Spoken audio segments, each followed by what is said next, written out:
Hello दोस्तों, देखिए मेरी क्लास 12th केमिस्ट्री भाग पार्ट फर्स्ट की बुक आ चुकी है। तो अपन अब पढ़ेंगे चैप्टर फर्स्ट पढ़ेंगे, है ना।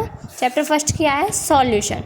चैप्टर फर्स्ट का नाम है सॉल्यूशन। पर सॉल्यूशन के बारे में पढ़ेंगे, एक लाइन को ध्यान देंगे, देखते हैं कैसे पढ़ेंगे। देखो, मैं इसमें आपको एक एक लाइन पढ़ाऊंगी, जिससे ब्लैंक्स में कुछ में भी आ सकता है, मैचिंग में कुछ भी आता है, बन जाएगा। पर देखें, सबसे पहले सॉल्यूशन पढ़ेंगे। शरीर में लगभग सभी प्रक्रम किसी न किसी विलयन में घटित होते हैं। क्या है? शरीर में जो सभी प्रक्रम में होते हैं, विलयन में घटित हैं। ध्यान रखने जैसी बात है, ठीक है। आप अंडरलाइन करते जाएं अपनी बुक में। हाँ, सामान्य जीवन में हम बहुत कम शुद्ध पदार्थ से परिचित हैं। ये बात सच है कि जो हमारा जीवन है उसमें हम बहुत कम शुद्ध पदार्थ जो होते हैं उनसे परिचित नहीं होते, मतलब बहुत कम परिचित होते हैं। अधिकांश ये दो या अधिक शुद्ध पदार्थों के मिश्रण होते। किससे? दो या अधिक शुद्ध पदार्थ के मिश्रण, मतलब दो पदार्थ से मिश्रण होता है। उनका जीवन में उपयोग तथा महत्व उनके संगठन पर निर्भर करता है। यहाँ भी क्वेश्चन बन सकता है कि जीवन में डैश तथा डैश उनके संगठन पर निर्भर करता है। कौन कौन सा डैश? उपयोग और महत्व उनके संगठन पर निर्भर करता है। ये भी यहाँ से बन सकता है ना।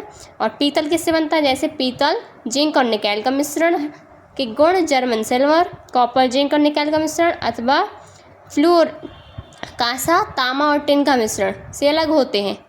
जल में उपस्थित फ्लोराइड आयनों की 1.0 ppm मात्रा दंत क्षरण को रोकती है, जबकि इसकी मात्रा 1.5 ppm दांतों की कुर्वित होने के कारण होती है।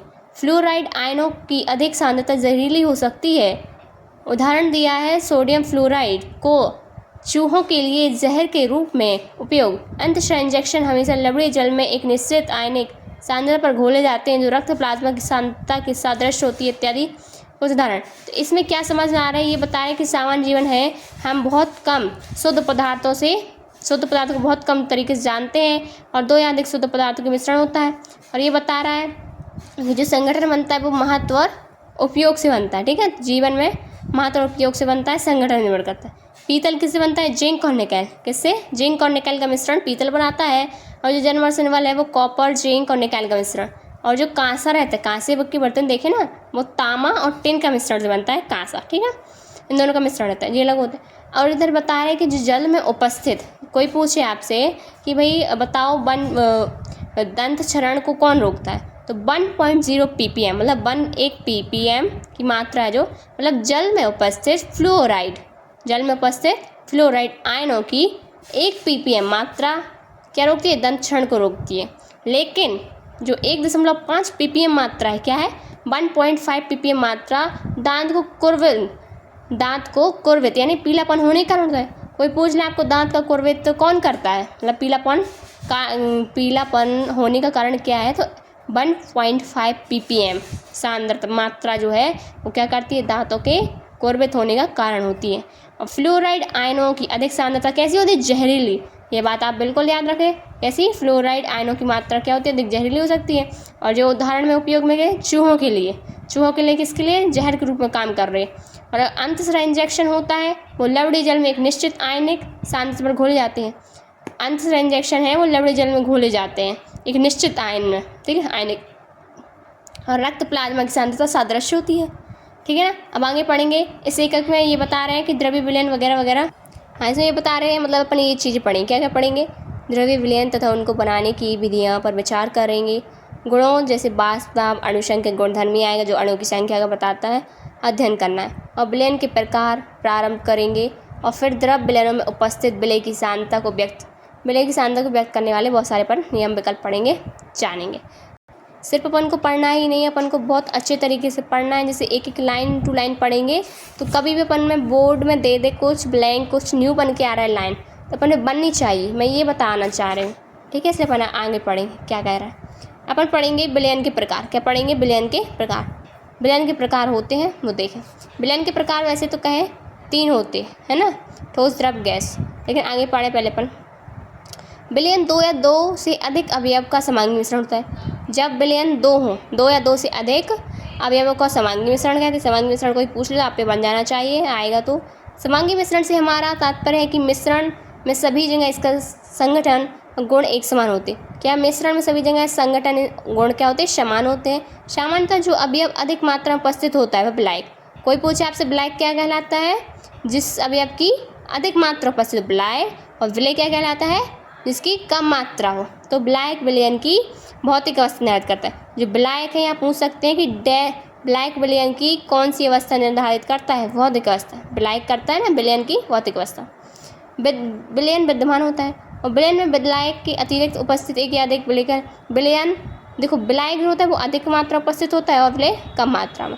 इस एकक में हम केवल द्विअंगी विलयनों जिनमें दो अवयव हों अध्ययन करें। द्विअंगी विलयन का मतलब है जिनमें दो अवयव हों। तो यहाँ प्रत्येक अवयव ठोस, द्रव अथवा गैस अवस्था में हो सकता है। मतलब प्रत्येक अवयव ठोस होता है ना, सॉलिड, लिक्विड, गैस, 3 प्रकार के होते हैं ना विलयन। तो देखें अपन वो उसके बारे में पढ़ेंगे। ठीक है, अपन विलयन के प्रकार पढ़ रहे हैं। विलयन के प्रकार होते 3 हैं। ठोस, द्रव, गैस पता है, लिक्विड, पेट्रोलियम गैस है ना। अब देखें अपना अगला, देखें यहाँ पे ये क्या है, विलयन के प्रकार। विलयन के प्रकार 3 होते, विलयन होते ना 3। ठोस, द्रव, गैस बता रहे हैं, सॉलिड, लिक्विड, गैस है ना। लेकिन उससे कितने बन जाते हैं? 9। मतलब विलयन के भौतिक रूप से 9 प्रकार 9 बन जाते हैं।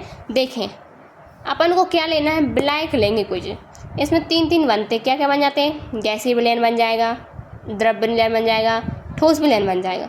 लेकिन इस ठोस विलयन बना रहे तो ब्लैक क्या होना चाहिए? ठोस, और गैस विलय कुछ भी हो सकता। जैसे द्रव विलयन बनाना तो ब्लैक होगा द्रव, लेकिन विलय क्या होगा? कुछ और, है ना। अपन पढ़ेंगे। देखो ये ब्लैक विलयन के प्रकार है, विलय, ब्लैक, और ये उदाहरण दिए। उदाहरण को ये क्वेश्चन में अपन को ऐसे नहीं कि पूछ लेते, ये विकल्प में ये कहीं भी पूछ सकते हैं, है ना, ऐसा है इसका। तो देखें गैसीय विलयन, जब अपन ब्लैक लेंगे गैस, क्या ब्लैक लेंगे गैस तो क्या गैस रहेगी, ऑक्सीजन और नाइट्रोजन गैस का मिश्रण जैसे हो सकता है। और क्या हो सकता है? कुछ भी ले सकते हैं, फ्लोरीन, क्लोरीन गैस का मिश्रण, है ना। अब यहाँ पर अगला गैस रहेगी ब्लैक, ये बात ध्यान रखो। द्रव और गैस का तो क्लोरोफॉर्म का नाइट्रोजन गैस में मिश्रित किया जाए। क्या द्रव रहेगी आपकी क्लोरोफॉर्म, गैस रहेगी नाइट्रोजन गैस। फिर ठोस और गैस का तो कपूर का नाइट्रोजन गैस में मिले। ठोस क्या है यहाँ पे? कपूर। गैस क्या है? Nitrogen gas. तो कपूर का नाइट्रोजन गैस में मिलेंगे। ये पता होना चाहिए कौन ठोस है, कौन गैस है, कौन क्या है ना। अब पढ़ेंगे द्रव विलयन।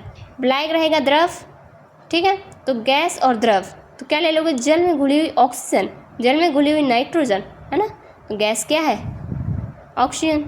द्रव जल, द्रव और द्रव तो जल में घुली हुई एथेनॉल, जल में घुली हुई एथेनॉल लेंगे, ठीक है। ठोस और द्रव, जैसे जल में शक्कर घोल देते है ना, शक्कर घोल देना तो क्या होगा? ठोस हो गया शक्कर। द्रव क्या हो गया? जल। तो ये इधर पर क्या ले लिया? ग्लूकोज ले सकते हैं, ग्लूकोज भी उदाहरण है, शक्कर बना सकते हैं। तो लिख देंगे जल में घुला हुआ ग्लूकोज। अब ठोस में लेंगे, ठोस क्या रहेगा? ब्लैक, ब्लैक कुछ भी हो सकता है। तो गैस और ठोस का लेंगे, क्या आ जाएगा? हाइड्रोजन की पैलेडियम विलयन, ठीक है। गैस क्या है? हाइड्रोजन। ठोस क्या है? पैलेडियम। तो हाइड्रोजन का पैलेडियम विलयन। द्रव और ठोस का क्या रहेगा? पारे का सोडियम के साथ अमलगम। द्रव क्या है? पारा। ठोस क्या है? सोडियम। तो ये बना रहा है अमलगम।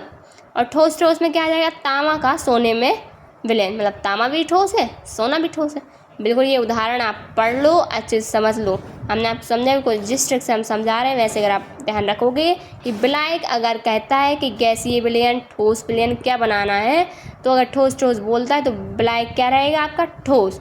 और ये है फिर विलय ठोस, तो फिर आप उसके हिसाब से बनाइए। ठीक है, समझ आ रही बात।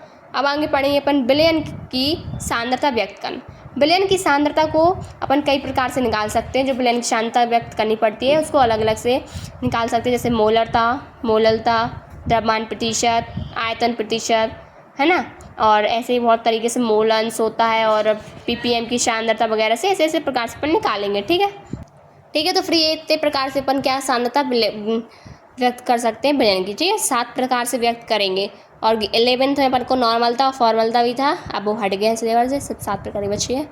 पर को याद समझने के लिए पता होना चाहिए नॉर्मलता फॉर्मलता कैसे निकालते हैं, पढ़े अपन। ठीक है, आगे डेफिनेशन वगैरह क्या है देखें, यहाँ से पढ़ते हैं। देखो, किसी विलयन का संगठन उसकी सांद्रता से व्यक्त किया जाता है। क्वेश्चन बन सकता है कि विलयन का संगठन कैसे व्यक्त किया जा सकता है? सांद्रता से। ठीक है, विलयन का संगठन उस सांद्रता को गुणात्मक रूप या मात्रात्मक रूप से व्यक्त किया जाता है। क्वेश्चन है सांद्रता को किस रूप में व्यक्त किया जा सकता है? गुणात्मक और मात्रात्मक। लेकिन जो गुणात्मक होता है वो क्या होता है? तनु यानी कम मात्रा, विलय का अपेक्षाकृत बहुत कम मात्रा। अथवा जो आपका रहता है क्या? मात्रात्मक में क्या होता है? सांद्र कैसा होता है? विलय की अपेक्षाकृत बहुत अधिक मात्रा होती है ना। तो फिर ये है कि विलयन का जो मात्रात्मक रूप है वर्णन की आवश्यकता होती है। बिलियन का मात्रक रूप में वर्णन की आवश्यकता होती है, मतलब बिलियन जो होती है उसकी मात्रक रूप में वर्णन की बहुत ज़्यादा आवश्यकता होती है।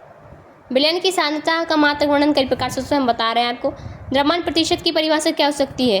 बिलियन के अवयवों को द्रव्यमान प्रतिशत निम्न प्रकार से परिभाषित किया जाता है। इसका फॉर्मूला क्या हो जाएगा द्रव्यमान प्रतिशत का? बिलियन में उपस्थित अवयव का द्रव्यमान, क्या बिलियन में उपस्थित अवयव का द्रव्यमान, बिलियन का कुल द्रव्यमान इंटू 100, ठीक है, ये हो जाएगा। देखिए मैं यहाँ पर द्रव्यमान प्रतिशत की डेफिनेशन आपको बता रही हूँ, ठीक है ना। द्रव्यमान प्रतिशत की डेफिनेशन क्या है आप देख सुने। भार के अनुसार बिलियन के 100 भागों में बिलियन के भागों की संख्या द्रव्यमान प्रतिशत कहलाती है, ठीक है ना। समझ आ रही है द्रव्यमान प्रतिशत की परिभाषा? भार के अनुसार बिलियन के 100 भागों में बिलियन के भागों की संख्या द्रव्यमान प्रतिशत कहलाती है। और द्रव्यमान प्रतिशत का फॉर्मूला है बताइए, बिलियन में उपस्थित अवयव का द्रव्यमान बिलियन का कुल द्रव्यमान अपॉन करके इंटू 100 करेंगे, है ना।